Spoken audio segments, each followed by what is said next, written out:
BBC की report के मुताबिक पुलिस चीफ का कहना है कि Islamic centre of San Diego में अपनी सिक्योरिटी सर्विस मौजूद थी और जाँ बहक होने वालों में एक सिक्योरिटी गार्ड भी शामिल है जो वहां ड्यूटी अंजाम दे रहा था।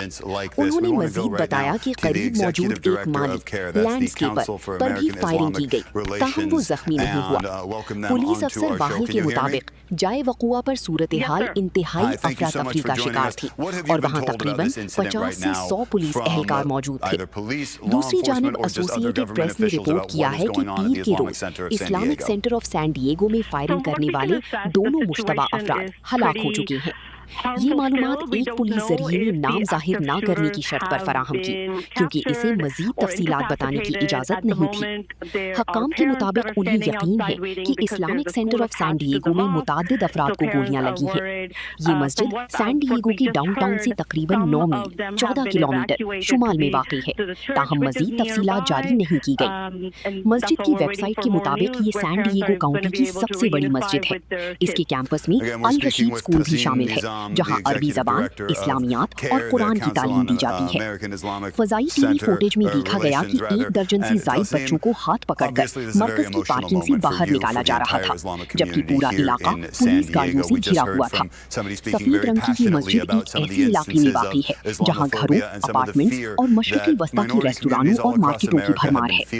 बीबीसी की रिपोर्ट के मुताबिक पुलिस चीफ का कहना है कि Islamic centre of San Diego में अपनी सिक्योरिटी सर्विस मौजूद थी और जाँ बहक होने वालों में एक सिक्योरिटी गार्ड भी शामिल है जो वहां ड्यूटी अंजाम दे रहा था। उन्होंने मजीद बताया कि करीब मौजूद एक माली लैंडस्केपर पर भी फायरिंग की गई, ताहम वो जख्मी नहीं हुआ। पुलिस अफसर वाहल के मुताबिक जाई वकुआ पर सूरत हाल इंतहाई अफरा तफरी का शिकार थी और वहां तकरीबन 50 से 100 पुलिस एहलकार मौजूद थे। दूसरी जानिब एसोसिएटेड प्रेस ने रिपोर्ट किया है कि पीर के रोज Islamic centre of San Diego में फायरिंग करने वाले दोनों मुश्तबा अफराद हलाक हो चुके हैं। ये मालूमात एक पुलिस जरिए ने नाम जाहिर ना करने की शर्त पर फराहम की क्योंकि इसे मजीद तफसीलात बताने की इजाजत नहीं थी। हक्काम के मुताबिक उन्हें religious institutions and nonprofits and target hardening, the security measures that people put in place and that groups are putting in place to prevent something like this. I know from speaking to the imam at the Islamic Center, they have been putting more security in place over the last few years. How much more is needed at this time when you see something like this happen to make sure that there is protection for everyone that walks into any center of learning, any center of faith, to make sure that they can still feel safe in what should be a safe place? The logistical security of the situation will only be assessed after law enforcement has made a valued assessment. So I cannot speak about this particular situation, but I think that overall, if community were to be understanding, if community to be tolerant and accepting of each other, then these security measures would just be an afterthought. All right, thank you very much for joining us for a moment. The Executive Director of CARE, Tazeen Nizam, we appreciate your perspective and your comments during a very trying time. We want to again kind of reset the scene right now. An active shooter but a contained situation at the Islamic Center of San Diego. This is just off of Balboa and the 805 freeway. We have confirmed that at least one person has been killed, although we have not been told if that is the shooter or somebody who was at the Islamic Center. Controlling a shooter, whether that's to shoot him or her or have them down or in custody some way. So we'll see. But it's an important word, and in my view, obviously a positive word, considering the circumstances. If you're just joining us right now, this is an active shooter that has been reported at the Islamic Center of San Diego, outside of San Diego in the Claremont area of the city. San Diego police have been responding in for about the last hour or so, a little over an hour, about an hour and 5 minutes, in this very active scene. What we don't know is if there are any victims. Police sources have been telling us that they are responding in. You can see from these images that it is still active. This is a few moments ago of police behind that car there, armored vehicles being brought in, the line of officers and, in some cases, federal agents who have been clearing that building. Brad Garrett, former FBI agent, ABC News consultant and analyst now. Brad, the fact that this is at the Islamic Center of San Diego, with the threats against Islamic centers, against religious institutions, how does that play into the police response when they get this report? Well, it doesn't change, Alex, whatever techniques they're using based on the intel they have. But it's another one of those things in that because it is such a high-profile place to attack, and there's so much, I suppose, heated feelings by some people in those type of settings, is the concern that this will pop up then someplace else. Because sadly, so many of these mass shootings, if that ends up being what this is, can get into the copycat category. And the question also is it the shooter or shooters, presumably at this location, who are they connected to? Because the real key is going to figure out who are they? Are they part of a group? Is something else staged to happen at a later location? Do they have explosives with them? All of those kind of things. That's why these scenes are, appear to be chaotic, and by most people's definitions they are, but you don't have any choice but to sort it out the best you can with the intelligence that you have. And the more information they can get about the person or people inside this school, it's extremely important to see exactly what you do have. These are live images coming in. Well, these are taped a few moments ago, but we're seeing live images of police responding in. We are now being told that it is a contained situation, but still very active in the Claremont neighborhood of San Diego, where there is an active shooter reported at the Islamic Center of San Diego. San Diego's mayor is saying, I'm aware of the active shooter situation at the Islamic Center, and I am continuing to receive updates from law enforcement. Our sources have been saying that they are trying to get some kind of a handle on what this is, of what the extent is. In these images right here, seeing deputies, those look like sheriff's deputies from the San Diego County Sheriff's Department, and police in the darker uniforms moving into the area. What you're seeing here, Brad, the tactics, if you want to call them that, of moving in, what are they doing? So they obviously, Alex, have enough intel to actually start being more proactive. The earlier scenes were, by my definition, an awful long time. They were stationary, but in defensive posture outside the school. As you're reporting, they're moving, they're going into the school, so they have enough information to feel like they can safely go into school, go to maybe wherever the threat initially was, and they may already well be there, to clear the building. Just looking at the exterior shots of this location, that's no 5-minute job, clearing that mosque. All of the rooms, all of the floors, in the basement, places you can hide. It'll take them several hours to thoroughly clear that building. But, the key is, can they quickly figure out what they have? Because until they do that, they don't really know if they have something beyond this location. And, as I mentioned earlier, is there anything else in the school other than the shooters? Did they take something in there with them? How many mass shootings have we had where they have threatened? I mean, in Columbine, those two took a number of explosives into the school. Fortunately, none of them worked. But you have that obstacle you're always looking at when you go into these situations. Well, and we've covered so many of these, Brad, where Columbine does come into play, and we hear about copycats and whatnot. We don't know the situation around this. We don't know how this unfolded and what the current situation, other than the police responding in, are saying it is active, that this is a real scenario. This is live footage right now coming in of the scene. Don't see any police right there in that shot. I can tell you Governor Gavin Newsom, he has been briefed as well. We talked about the mayor a moment ago. The governor's office saying Governor Newsom has been briefed on an evolving situation in Claremont, in the Claremont community of San Diego, near the Islamic Center. The governor's Office of Emergency Services is coordinating with local law enforcement, and they say they are grateful to first responders. I want to bring in my colleague now, Alex Brachet, who's here with us as we continue this coverage. And Alex, still a lot we've got to learn in what is going on inside that building that you see right here. Police are now saying it is contained. Typically, that would mean that it is no longer an active threat, but they say it is still very active. What's going on right now? Yeah, Alex, certainly still a lot of questions there. It is now the top of the hour. I'm Alex Brachet from Washington, and as my colleague Alex Stone just mentioned, we are continuing to following this breaking news out of San Diego, where police say they are responding to a reported active shooter at the Islamic Center of San Diego. You're looking at live images right there from our affiliate KGTV. Multiple officers are on the scene. At one point, we saw them leading people out of that building.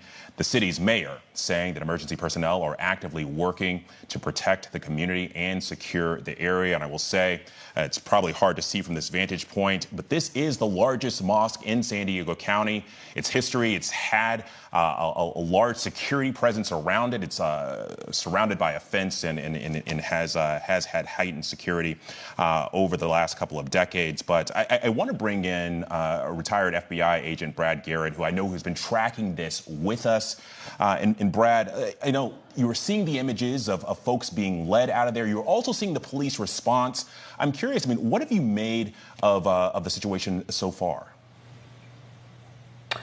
So initially, as I looked at this scene, Alex, we talked about this a few minutes ago, is that you see the officers in a defensive posture, the long guns pointed toward the mosque, etc., behind vehicles to keep themselves potentially safe, but not moving toward the mosque. Now that tells me they don't have enough information to move toward the mosque. That apparently has changed based on recent pictures. So they have at least enough information to go into the mosque and start searching for if it's a shooter or more than one person or whatever the situation is, that by using the word contained, it looks like they've got at least the threat part of this resolved from a shooter standpoint. That doesn't mean the building's safe yet until they search it. But it'll be real interesting to know why it sort of has taken as long as it did before they went in the building. I can just tell you based on experience, it's because you didn't have enough information. And if you go into the school, in this case the mosque, or the school inside the mosque, you can make it worse. You could start a shootout with somebody. You could cause somebody, a civilian or a child, to be harmed. So you just wait. You don't wait a long time, but you wait long enough till you feel comfortable enough that you can go in, which it appears they're at that point as we speak. Yeah. Well, and I want to bring in my colleague Alex Stone on this, too. He's been tracking this afternoon. One of the complications here is we know this mosque is also home to a school, some 300 students across 2 campuses. We know it's a pre-K through 3rd grade. That's also something that was playing out here as police were trying to respond.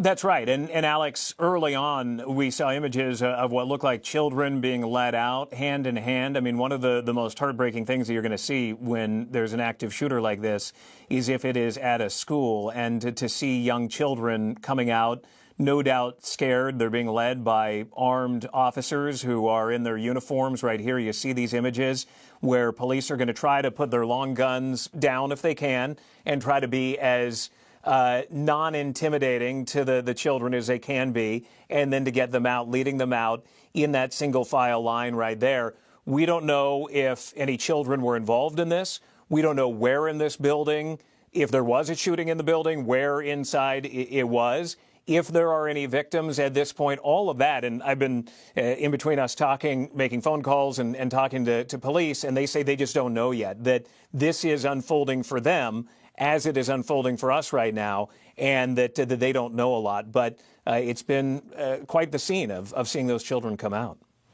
Well, and one of the other things that's notable about this community, this happened in the Claremont neighborhood. It's highly residential, and our affiliate there, KGTV, actually was talking to a resident who happened to be going to the local Target with his son, watching all of this play out. His name is Aaron. Take a listen to what he told our reporters there. I go to Target, to pick up some things. The doors are locked, and it wasn't just Target, it was a whole shopping center. And then I checked the Citizen app and saw an alert that there was an active shooter going on.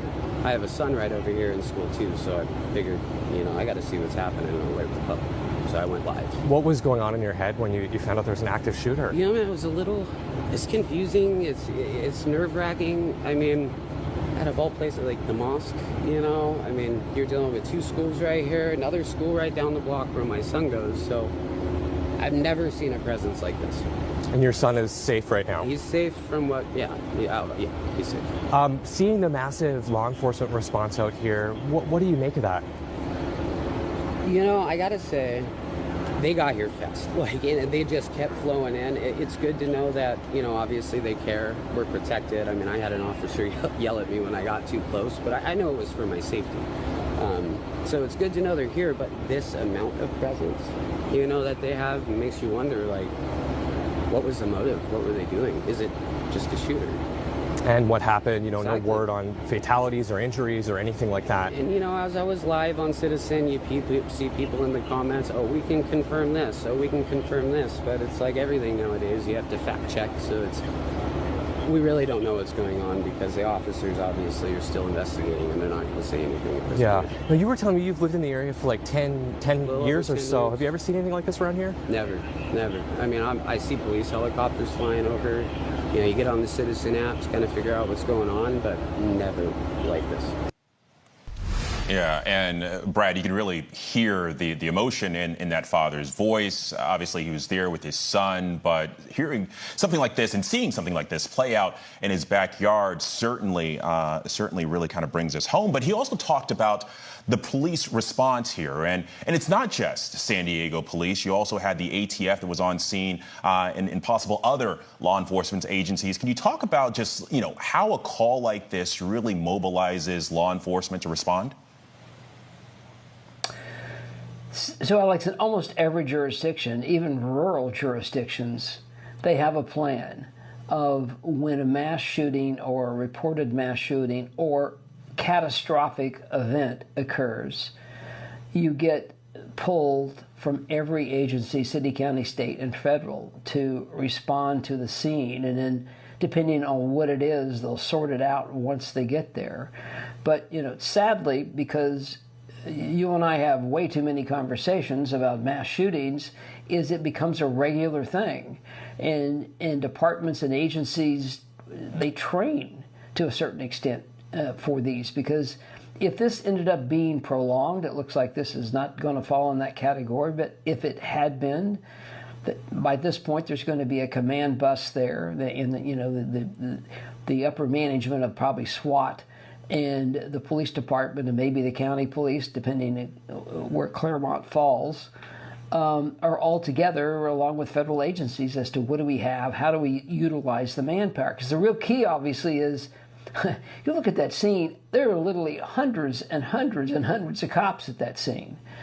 What do you do with those people? Some of them you don't use at all because it's just too many. But if you have a plan, and then you can tactically figure out what we're going to do based on the intelligence and then move accordingly like they have. They waited, they were in defensive postures, and then they went into the school. Yeah. Well, and Alex, I know you've been working your sources on this, and obviously the situation is very fluid, but I understand you have some new reporting. Yeah, so a couple of things, Alex. First of all, from San Diego police, that the threat has been neutralized as it's being put, and I just got off the phone with one member of command staff who is on scene right now. He says that there is no longer a threat. It sounds like the shooter or shooters, we don't know yet, is now down or has been arrested, but it sounds like that they are down.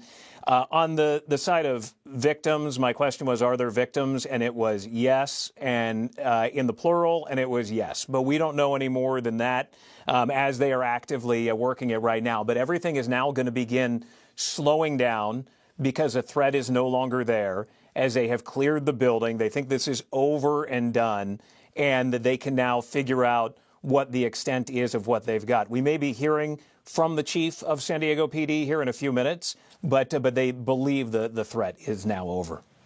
Yeah, well, and Brad, you hear that statement. It's been tweeted out. Obviously, a lot of attention to this situation, but also hearing that from that tweet, a media staging has been established. It does appear that we're going to get some more info on this. But what do you make of what we heard thus far, that this threat at the Islamic Center has been neutralized, and it appears that that law enforcement poised to make some sort of statement like in the coming hours? So the shooter is either dead or detained some way. And did he take his own life? Did somebody shoot him? Obviously, we don't know the answer to that question, but clearly, you in these kind of scenarios, contained is really a very positive word because the threat is gone, and it also allows them to finish clearing the building, ensuring that there's no other safety concerns, booby traps, whatever it might be, not likely, but might be, and that everyone is located inside. It appears to be a very large building and a school to make sure every person's accounted for and out. But it'll be interesting to see what this actually ends up being. I noticed from the beginning, and maybe Alex has picked something else up, there didn't seem to be a lot of ambulances like we have seen at many mass shootings where there's a half a dozen or a dozen ambulances parked outside. So I'm not going to read anything into that other than did they not need a lot of ambulances? Hopefully they didn't. But we'll see how that sorts out. Yeah. Well, and also the other piece of this, Brad, is going to be the investigation into motive and also response here. And so I'm curious, as you're thinking about that part of this now with this threat neutralized, what are the big questions going forward?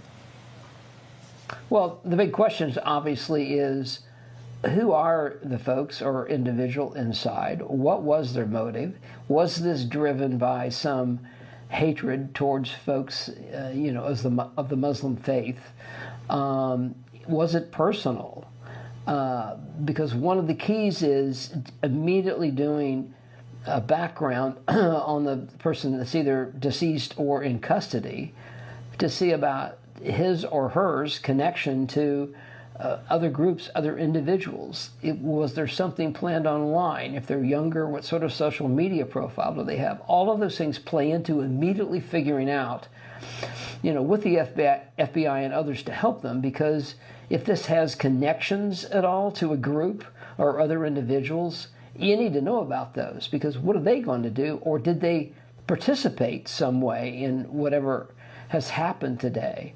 But you got to move. You can't move too fast because you'll miss things, but you've got to move at a pace that you keep safety first and figure out exactly what you do have.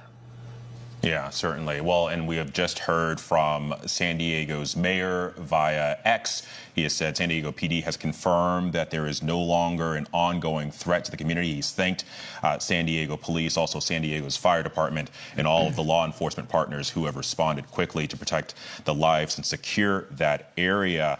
But also, Brad, as we're talking about, potential motivations here, I think it's important to remind our viewers that, listen, this is the largest mosque in San Diego County. It is in the heart of the Claremont neighborhood, which is highly residential. But also, some context here. The Muslim population in San Diego, it's just about 50,000 residents. And while that's a sizable population, for an area that is well over a million, it kind of puts that in context. So I am curious, going forward, when we talk about security, especially in places of worship, does this change the conversation, or how does this situation how is this situation evaluated? I would assume that a mosque of this size, or really any mosque, would have some sort of security apparatus. Now, what is that? And where does it have holes in it? Because they all do to some extent. How did this particular individual, if it involves firearms, whatever it might mean, get into the school? Did he or she just walk in? Do they have a connection to there and they were let in? Let's say they have kids that go to school there. We just don't know the answer to that. But all of that becomes extremely important as you figure out how can we sort of, this is a crime term, sort of target harden this mosque more than it is. By the very nature of these buildings, Alex, and with schools, there's so many different ways to get in and out of them. It makes it extremely difficult to securely control an environment like that. And you don't want to turn it into a miniature prison. And so as a result, it becomes a real challenge. And obviously, there's a cost factor. When you have a building that size, you could spend a lot of money at that location to have a higher level of security. But yeah, will that mosque, for sure, but other mosques maybe even take a tighter look at their security apparatus and what can they do to potentially make it better, within the confines of money, etc. Yeah. Well, and Brad, one of the points that you brought up earlier was that you didn't see a ton of ambulances there. We just got a note that Sharp Memorial Hospital, which is one of the major hospitals there in San Diego County, they tell ABC News that they are aware of this shooting and that they are currently receiving patients. They said their disaster procedures have been activated.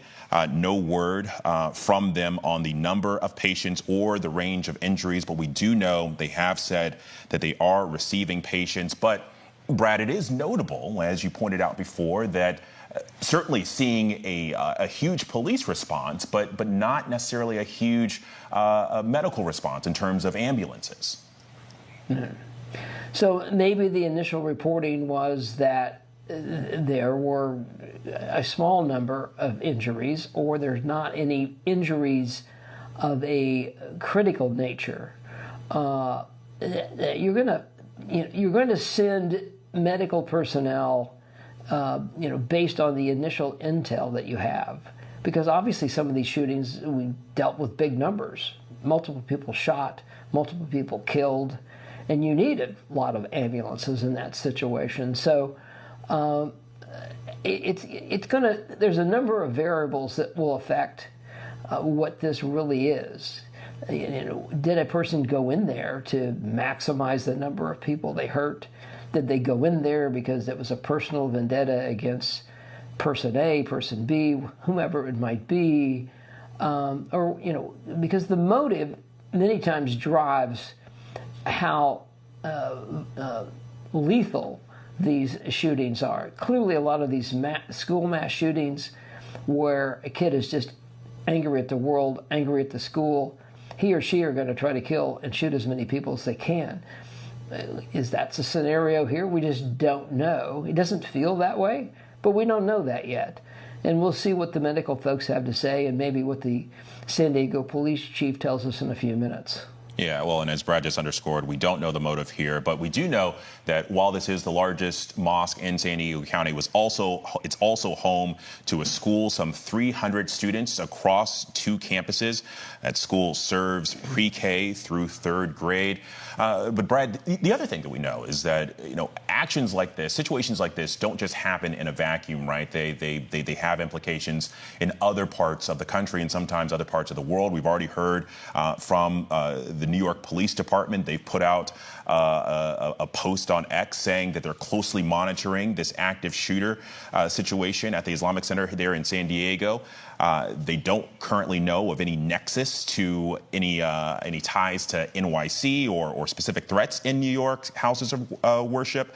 But out of an abundance of caution, the NYPD is increasing deployments at mosques around the city. And Brad, I'm sure we'll probably hear from other police departments in other cities that are taking other preventative actions similar to this. No doubt. And typically, Alex, it's less concerned about a network of people that are committing these to copycats. The people in fill-in-the-blank city that see this as something they have been thinking about doing, and this can be a motivator, unfortunately, for them. So it's still going to go, by and large, go back to lone actors in other locations that go, and law enforcement clearly is at the mercy of whatever intel they have, and to perhaps change the defensive posture at certain locations As you just mentioned, NYPD may be doing more enhanced patrols, maybe even putting officers specifically at mosque locations that are around New York.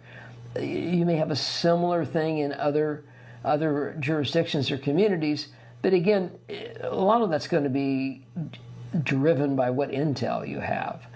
And that's why it's so important for law enforcement, and in particular federal law enforcement, to keep the local authorities briefed up on what they have. Yeah, certainly. Well, and as we were explaining to our viewers this afternoon, the Claremont area where this mosque is, it's very residential. And so you have this mosque, but you also have neighborhoods, a lot of families out and about watching this play out in real time. Our affiliate KGTV actually spoke with a dad who was with his son going to the store as this was happening. His name is Aaron. Take a listen to what he had to tell our reporters on the ground there. I go to Target, to pick up some things. The doors are locked, and it wasn't just Target, it was a whole shopping center. And then I checked the Citizen app and saw an alert that there was an active shooter going on. I have a son right over here in school too, so I figured, I got to see what's happening and alert the public. So I went live. What was going on in your head when you found out there was an active shooter? Man, it was it's confusing, it's nerve-wracking. I mean, out of all places, like the mosque, you're dealing with two schools right here, another school right down the block where my son goes, so I've never seen a presence like this. And your son is safe right now? He's safe from he's safe. Seeing the massive law enforcement response out here, what do you make of that? I gotta say, they got here